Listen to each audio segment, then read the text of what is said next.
He prepared a place, a reasonable place for his creation. Okay. My view is that, that you might be right, but that there's probably no way of really knowing what everything would have been like if we had not sinned. And by the by, if you want to take a look at an exploration of pre-fall innocence, read C.S. Lewis's Paralandra. And for meeting creatures who live in a world made by God who didn't sin. And Lewis was a really fine theologian and who had a very good understanding of evil and the God of love. And so it's a very interesting exploration. And you'll notice, by the way, that in Lewis's view, the Son of Man still, the eternal Son would still become flesh and still meet them there. It's a very interesting. Yeah, first you and then Glenn. I think one of the things that comes up for me in this discussion is that that idea of language of love. My language of love, especially raising my kids, is keep them safe. Yeah. You know, that is what love is taking care of the beloved. Yeah. And God seems to enjoy subjecting those he loves to far more risk than I would think was loving. Wow. He and I don't share the same idea about what's good for people, because he lets them take risks. I mean, even there didn't have to be a tree as far as I'm concerned. You know, it's like, why set it up that there was a choice? Well, because he has a better understanding of love than I do. His love includes freedom, and mine would only include safety. So did you hear that? Carla says that God and she have a different version of love. That her love for her children includes doing everything she can to keep them safe, and that God's version of love doesn't seem to be that. And it's sort of a contest as to whether Carla finds that wanting in God, or then she submits to it and says, he has a better understanding of love than I do that involves more risk to his creatures than I. You know, God, and if you think about God, to have created anything that was not God's own self was to take a risk, was it not? To have created angels was to take a risk, was it not? I mean, anything you create that is not you is to engage in risk. Marriage is a risk, making children is a risk, making friends is a risk, being in the church is a risk. You know, even in the Garden of Eden, before any sin, there is already tension. The key tension being, I am creature, he's God, he is creator. I am not that, and that is not open to me. Even before sin, God says it isn't good for the man to be alone, and God fixes it.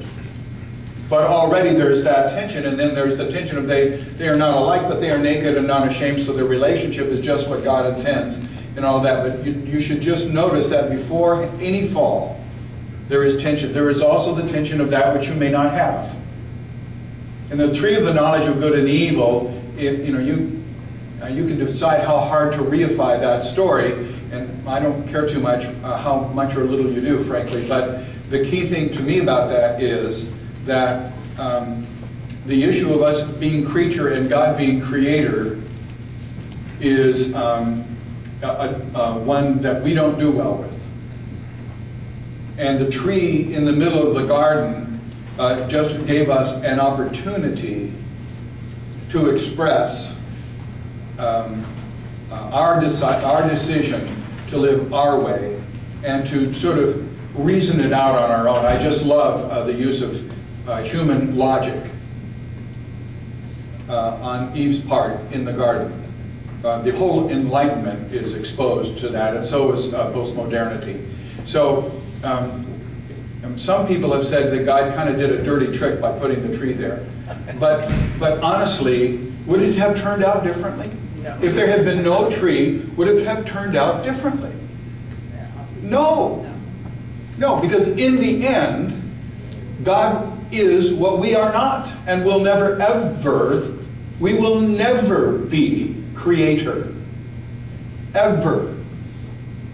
We'll always be creature. Yeah, Glenn. But we have hope. But we have hope.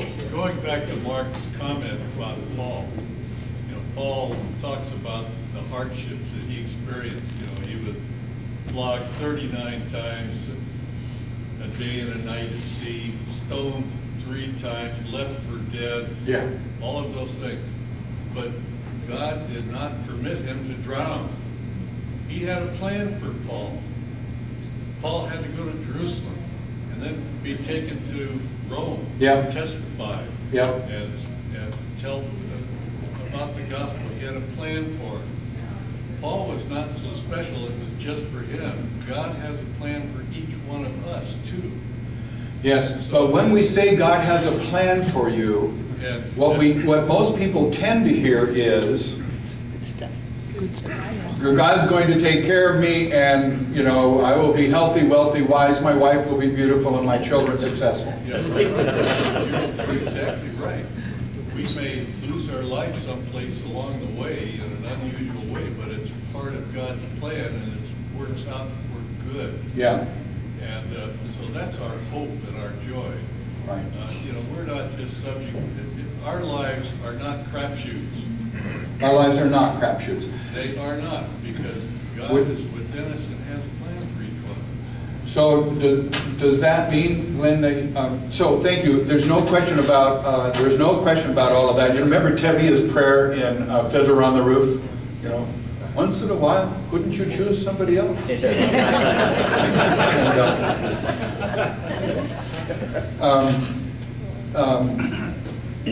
So what do you think? It is true that God has a plan for us. It is true that God knows who we are, that God loves us, and that we are precious. Are we subject to natural calamities? Yeah. Well, I'd like to say first, it seems to me that what our hope boils down to is that we indeed, as the created, have a relationship with the Creator. That's our hope. Not that He's going to make us healthy, wealthy, and wise, but that we have some contact with Him. In the end, the bottom line hope, I think that's quite well said, is that we have a relationship with the one who made us and who saves us. And that's the bottom line hope. And another way of saying that I find very useful is, in the end, it is God who will have the last word about me. And that is very good news because of Jesus. Because of me, the last word would be, uh-oh. But because of Jesus, the last word is life and grace and love. I apparently have to sit still. And so God will have the last word about us, and we were made for relationship with God, and we were precious to God, and our suffering is known by God. So who dies in tsunamis? Any people for whom God has a plan for their life? Yeah, sure. And is there any randomness in who dies in a major natural calamity? Is there any randomness, or is it all predetermined by God who knows and who decides? What do you think? Christians don't agree about this one, just by the way. Carla? I'm not going to answer that question. Well, it's America, so you have to. But kind of going back one question, it's easier for me to say, yes, we're all subject to natural stuff. What bothers me then is that you do hear stories of miraculous intervention. So what's the deal? Why does God one time send someone, an angel, to, fix that natural disaster, and then a whole bunch of people are on their own, apparently. So it'd be fine if he was just leaving his hands off, just saying, well, that's how I made it, so deal with it. But the stories that we tell each other about God rescued me, God saved me, are they true? They seem to be to us when we've experienced it. But it's like, well, why was he not on the job that day for that person? Well, so, hi, Lance. You're giving me fits. I know, I'm sorry. A little bit of static must come into everyone's life. Oh, I'm just a living example of Just all charged up. Thank you, Lance. So,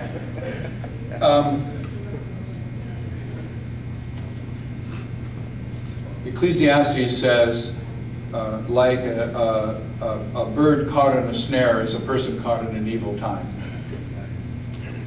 And there is some reality to that. If the tidal wave is coming, some people who have been good, as it were, and perhaps who have repented, are going to die. So one of the remaining questions then is, we have experiences of people who say, God rescued me. So is that just a pious way of talking, or is that true? I think our feelings, my feelings about what's good or not good about getting caught in a natural disaster or dying when I didn't think I should die, or I didn't think that person should die, it has to do with the conflict between the finite and the infinite. God is infinite.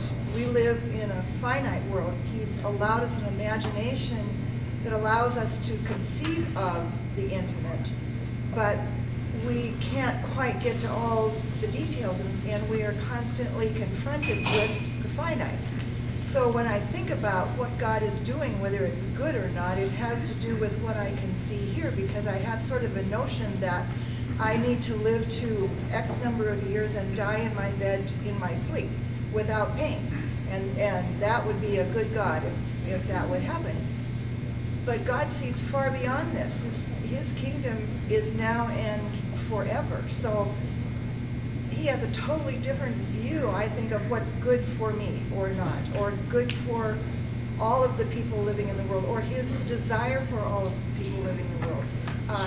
So God sees things from a vaster perspective than we do, although the application of that to me may not have been exactly what I was preferring. And I don't get it from God's perspective. So on the one hand, precious in the eyes of the Lord is the death of his saints. In other words, they're precious because he loves them and he sees the cost of it. So their death is costly and dear to him, and all of that on the one hand. But on the other hand, God sees things in an eternal perspective, and I tend to see things pretty tight. So, yeah, Peggy? Absolutely. And absolutely, yes, God intervened. And absolutely, yes, faith-holding people get caught in disasters. The question isn't, why does he save some and not others? Or else we're saved or we're not. The question is, am I willing to submit to saying, your will, not mine? And if today's the day that if my purpose on earth is complete, that you designed for me before I was born, the purpose for me that I was complete for you. If it's your will that I go, I'm in your will. And if it's your will that I stay, and you've got more for me to do here, then I'm staying and doing what you have to do. So thanks, Peggy. So do you think, you all, do you think that God has, I know Psalm 139, do you think that you are not going to die until you have completed everything God intended you to do? Yes. Is that the general rule? Yeah. I guess I just, Steve? we cannot possibly fathom God's ways. To do so, to think we can, is to put him in a box. Yes. There you go. And I think that we just, to answer the question you asked about whether bad things happen to good people and this, that God planned and all this stuff, is to put him in a box. I don't think we can answer this. We don't know. It is so far beyond our comprehension. can't yet.